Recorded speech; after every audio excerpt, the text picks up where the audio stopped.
Welcome sa Taco Recap. Nagsimula ang pelikula kay Danilo na isang photographer, na tigang sa kababaihan na kahit na siya ay matanda na, naghahanap pa rin ng masibak na dalaga.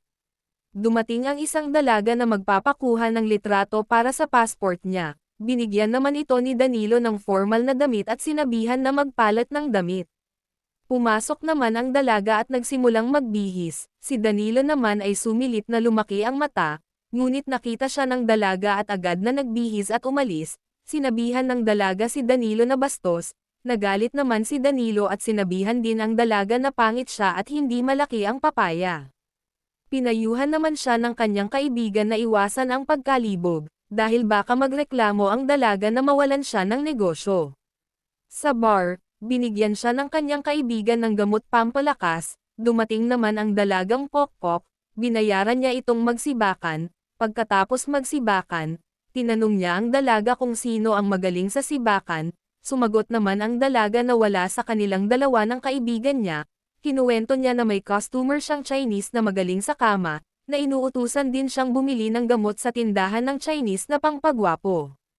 Samantala, sa photoshoot na ganahan naman si Danilo kumuha ng litrato, dahil bata at presko pa ang modelo. Matapos kuhanan nilapitan niya ang dalaga at tinanong ang pangalan nito, hinawakan naman niya ang dibdib ng dalaga at sinabihan na maganda ang buhok niya, ngunit nalaman ng dalaga ang intensyon ng matanda.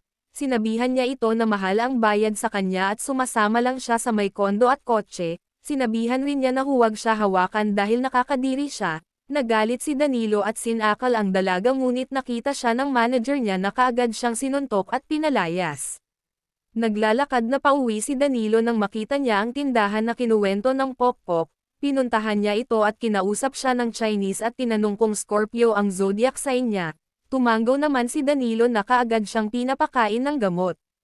Kinabukasan, nang hilamo si Danilo at nagulat ng gwapo na siya, masaya siyang nakita ang mukha niya na hindi na matanda.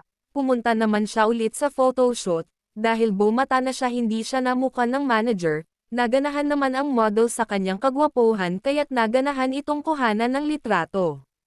Dahil gwapo at bata na siya, nakakasibak na ng modelo si Danilo ng libre. Sa party, nakilala niya si Natalia na isa ding Scorpio at ang dalawa ay nagsimulang magsibakan. Dahil sa kagwapuhan ni Danilo naging modelo na rin siya. Nagising naman si Danilo na sumasakit ang kanyang ulo. Pagtingin niya sa salamin ay bumalik na siya sa pagiging matanda. Agad siyang umalis at pumunta sa tindahan. Kinausap niya ang tindera kung nasaan ang amo niya, dahil hihingi siya ulit ng gamot ngunit sinabihan siya na wala na silang stock ng gamot. Hindi naman naniwala si Danilo na pilit pumasok sa tindahan, nakita niya ang kahon at agad kinuha, ngunit dumating ang Chinese at pinigilan siya. Nagalit si Danilo at pinalo ang Chinese hanggang mamatay. Nagmamadaling umuwi si Danilo sa kanyang kwarto, na agad binuksan ang kahon. Ngunit nadismaya siya na wala na palang laman ito, dahil sa kagustuhan na bomb ata ulit, sinubukan niya paring kainin ang natitirang maliliit.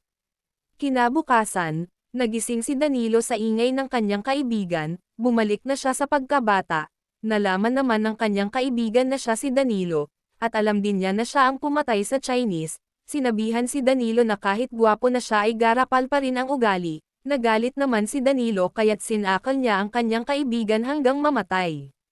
Bumalik naman si Danilo kay Natalia at ang dalawa ay nagsibakan. Nagising si Danilo na wala si Natalia sa kanyang tabi. Sumasakit naman ang kanyang ulo na agad hinanap si Natalia. Nagulat naman siya nang nakita ang matandang babae sa banyo. Umamin ang babae na siya si Natalia, na uminom siya ng gamot sa Chinese, kaya't naging magandang dalaga siya. Hindi naman naniwala si Danilo. Sumisigaw si Danilo na hinahanap si Natalia ngunit sumakit ang kanyang dibdib at bumalik na rin ang kanyang matandang itsura. Inatake sa puso si Danilo hanggang mamatay. At dyan nagtatapos ang ating pelikula. Huwag kalimutang mag-subscribe para malaman ang susunod kong upload dito sa Taco Recap.